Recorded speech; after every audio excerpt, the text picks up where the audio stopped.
Ndugu wananchi, naitwa Kanali Bernard Masala Mlunga, kaimu mkurugenzi wa habari na uhusiano, Jeshi la Ulinzi la Wananchi wa Tanzania.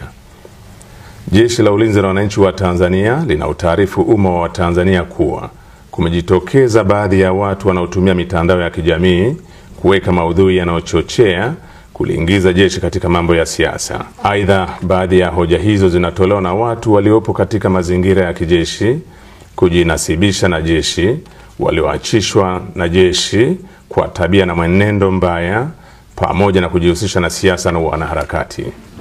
Kwa mantiki hiyo, Jeshi la Ulinzi la Wananchi wa Tanzania linapenda kuutaarifu umma wa Tanzania kuwa linaendelea kutekeleza majukumu yake kikatiba kwa uaminifu, utii na uhodari kwa kuzingatia kiapo chetu. Asanteni. Sasa mkuu wangu wa CDF, kwa unyenyekevu mkubwa na heshima kubwa sana ambayo naiweka kwa mkuu wangu, kwa sasa wewe ndio mtu pekee ulioshika imani kwa wananchi na upo kwenye mtego mkubwa sana. Tengeneza faraja imani kwa wananchi. Hili swala sio la Chadema, hili swala ni la taifa, umoja na mshikamano na upendo wa taifa letu. Ili tuweze kuendeleza hayo, na kushauri mkuu wangu, zuia uchaguzi. Uchaguzi hauna kibali hata kutoka kwa Mungu. Mkuu wangu CDF, zuia uchaguzi. Kibali kutoka kwa wananchi tayari unacho, na imani wananchi watakuwa na imani wananchi wanataka, kwa hali tu inavyoonekana kwenye mitandao. Labda mitandao nao ni njia rahisi ya kuweza kupata taarifa, kupata habari.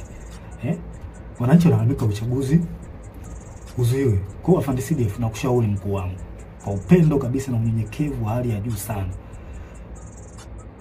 stay positive, zuia uchaguzi. Kibali kutoka kwa Tanzania umepata, zuia uchaguzi, wavushe hapa tulipo.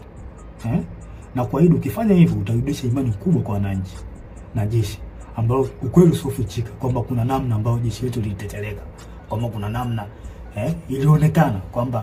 ilionekana na ilisiwa kwamba kuna namna inatumika na baadhi ya wanasiasa. Kwa hiyo ukifanya hivi utaweza kurudisha imani ya wanajeshi na wananchi kwenye jeshi lao.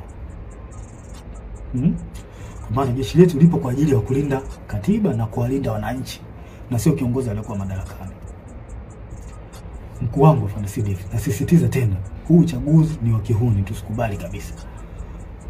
Tusikubali wauni wachukue hili taifa. Na ndio maana kuna hali ya kulazimisha. Wauni kuna jambo wanataka kulifanya. Tusikubali.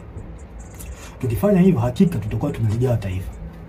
Na haya mambo sio ya ufisadi ambao tunayaona sasa hivi. Ufisadi, sio uaji, yani utaongezeka maradufu, na wananchi hawatakuwa na la kuongea. Utaongezeka maradufu tukikubali uchaguzi ufanyike. CDF, umeshika matumaini ya Watanzania, zuia uchaguzi.